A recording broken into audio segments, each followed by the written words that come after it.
வணக்கம் நண்பர்களே, சிபிஎல்லின் சிந்தனை களத்திற்கு உங்களை மகிழ்வோடு வரவேற்கின்றேன். தினம் ஒரு திரவியம், மனதுக்கும் உடலுக்கும். இன்றைக்கு ரொம்ப நாள் ஆச்சு சினிமாவை பற்றி பேச இல்லையா? இன்றைக்கு ஒரு பிரம்மாண்டமான இயக்குனர் அவரை பற்றி பேச விருப்பப்படுறேன். ஏன் அவரை பற்றி பேசணும் அப்படிங்கிறதுக்கு ஒரு நல்ல காரணம் இருக்கு. இயக்குனர் சங்கர் அவர்கள். இயக்குனர் சங்கர் 1993 ஜென்டில்மேன் என்ற ஒரு படத்தை, பிரம்மாண்டமான படத்தை இயக்கி அதன் மூலமாக புகழ்பெற்ற ஒரு இயக்குனர். அது 93 ஆரம்பிச்சு 2025 வரைக்கும் பல வெற்றி படங்கள். அவர் எடுத்த எல்லா படங்களுமே வெற்றி படங்கள் தான், எதுவுமே தோல்வியே கிடையாது. தயாரிப்பாளருக்கும் நடிகர்களுக்கும் நல்ல வருமானத்தையும் செல்வாக்கையும் பெற்றுக் கொடுத்த படங்கள், எல்லா படங்களுமே.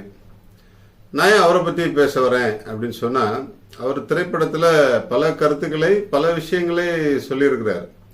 அதாவது இந்தியா திரைப்படத்துறையில பிரம்மாண்டத்தின் உச்சத்தை கண்டவர் அவர் தான்.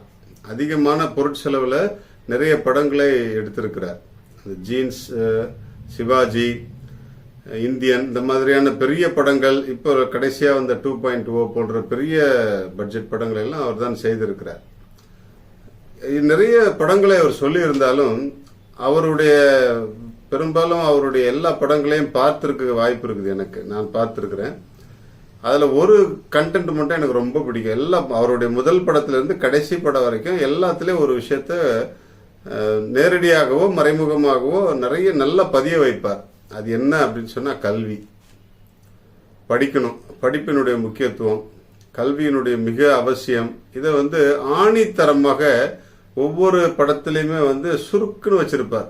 அவருடைய முதல் படம் ஜென்டில்மேன் தொடங்கி கடைசி வரை எல்லா படத்திலையுமே இருக்கும். பாய்ஸ் படத்துல இருக்கட்டும், சிவாஜி படத்துல இருக்கட்டும், எல்லாத்துக்குமே. அதுல குறிப்பா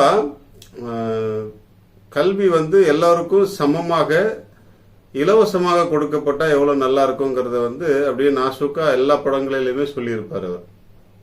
படிப்பினுடைய முக்கியத்துவம், ஒருத்தன் படிச்சா எந்த அளவுக்கு வாழ்க்கையில தரமா இருக்கலாம் அப்படிங்கறத ஒரு பெரிய உண்மையை எல்லா படத்திலுமே, எல்லா திரைப்படங்களிலுமே அழுத்தமாக பதிவு செய்தவர் இயக்குனர் சங்கர் அவர்கள். அவர் மற்ற இசையமைப்பாளர்களோடு சேர்ந்து நல்ல ஹிட் சாங்ஸ் எல்லாம் கொடுத்திருக்கலாம். நிறைய ஐ போன்ற படங்கள்லாம் நிறைய பிரம்மாண்டத்தை அவர் செய்திருக்கலாம். ஆனாலும் அந்த எல்லா படங்களிலுமே ஒரு பாயிண்ட், ஒரு லாஜிக் அவர் கல்வியை பற்றி கண்டிப்பா சொல்லியிருப்பார். அந்த படத்தை எல்லாம் நல்லா தெளிவா பார்த்தீங்கன்னா தெரிஞ்சிருக்கும். நிறைய விமர்சனங்கள் செய்வாங்க பிரம்மாண்டத்தை பற்றி, நடிகர்களுடைய நடிப்பை பற்றி, பாடல்களை பற்றி, காட்சி அமைப்புகளை பற்றி, அரங்கங்களை பற்றி எல்லாம் சொல்லுவாங்க. ஆனா இந்த விஷயத்தை எத்தனை விமர்சனங்கள்ல சொல்லியிருப்பாங்க அப்படிங்கறது எனக்கு தெரியல. எனக்கு சொல்லணும்னு தோணுச்சு. அவருடைய எல்லா படங்களையும் பார்க்கும் பொழுது கல்வி, அவர் இயக்கிய படங்கள் மட்டுமல்ல, அவர் தயாரித்த சில படங்கள், எஸ் பிக்சர்ஸ் என்ற பெயர்ல அவர் நிறைய படங்கள் தயாரித்தார். அந்த படங்களிலும் 23ஆம் புலிகேசி எல்லாம் கூட அவர் தயாரித்த படம் தான். எல்லாத்திலுமே கல்வி, படிப்பினுடைய முக்கியத்துவம், உழைப்பினுடைய முக்கியத்துவத்தை பற்றி சொல்லியிருப்பார்.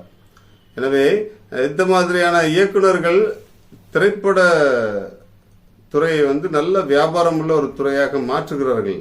அதே நேரத்தில் சமுதாயத்திற்கு தேவையான நல்ல விஷயங்களையும் பதிவு செய்கிறார்கள். இவற்றை நாம் பாராட்டித்தான் ஆக வேண்டும்.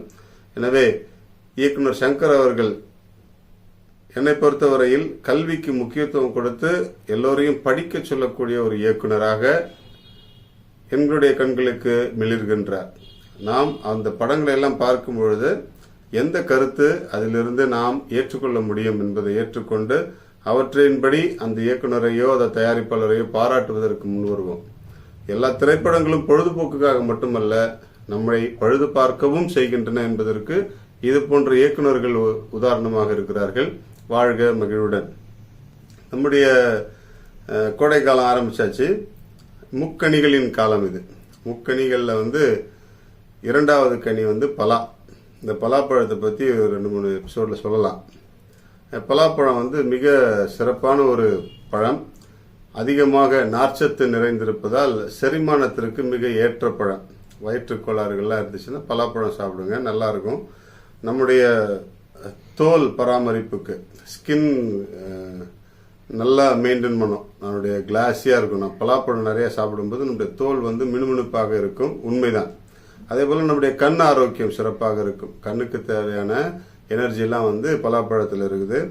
நம்முடைய உடல் அமைப்பை இளமையாக வைக்கக்கூடிய ஒரு ஆற்றல் வந்து பலாப்பழத்துக்கு இருக்கிறது.